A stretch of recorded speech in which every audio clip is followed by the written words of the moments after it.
আমাকে বর্মাবাড়ি থেকে একটা ইকো গাড়ির ড্রাইভার, ছোটো গাড়ি আর কি, আমি বাসের জন্য অপেক্ষা করতেছি, বিলুনিয়াতে যাব। তো বিলুনিয়াতে যাওয়ার জন্য ওই ইকো গাড়ির ড্রাইভার এসে আমাকে ডেকে নিয়ে গেছে, বলে যে আপনাদেরকে ওখানে বিলুনিয়া নিয়ে যাওয়া হবে। আমাদেরকে বন করে নিয়ে নামাই দিয়েছে। ওখান থেকে আমাদেরকে মানে গলা ধাক্কা দিয়ে যেরকম নামাই দিয়ে ওরকম করে নামাই দিচ্ছে, বলে যে আপনারা এখানেই নামেন।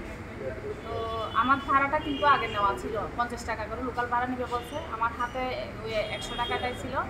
আর আমি যখন গাড়িতে ছিলাম ওই অবস্থায় আমি ফোন করে বলতেছি, ও দাদাকে ফোন করে বলতেছি, আমাদেরকে তো বন্ধ করে নামা দিছে, আমরা এখন ঘুরতে যাবো, ওদের ওখান থেকে মোটর স্ট্যান্ডে চলে আসো। তো আমি ড্রাইভারকে বলতেছি মোটর স্ট্যান্ড তো চিনি না, বলে যে এয়ারপোর্টে তাড়াতাড়ি ওঠেন। আমাদেরকে ধাক্কা দিয়ে নামা দিচ্ছে, দুর্ব্যবহার করতেছে। কে ধাক্কা দিয়ে নামাইছে? ওই যে ড্রাইভার, ইকুর ড্রাইভারটা ধাক্কা দিয়ে যেরকম করেন দুর্ব্যবহার করে আমাদেরকে, মানে ওরকম করে নামা দিচ্ছে ওখানে।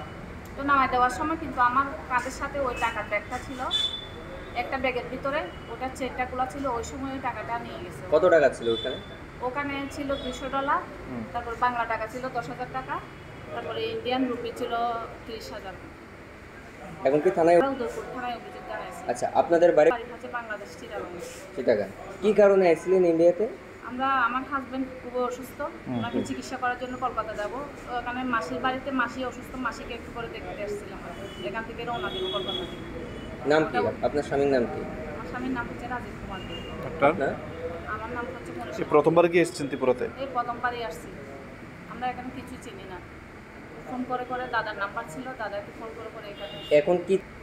এখন আমার টাকাটা আমি ফেরত পাইলে আমার ভালো হয়। আমার হাজব্যান্ডও তো চিকিৎসা করার জন্য আসছে, এখন তো হাজব্যান্ডের চিকিৎসা করা হবে না।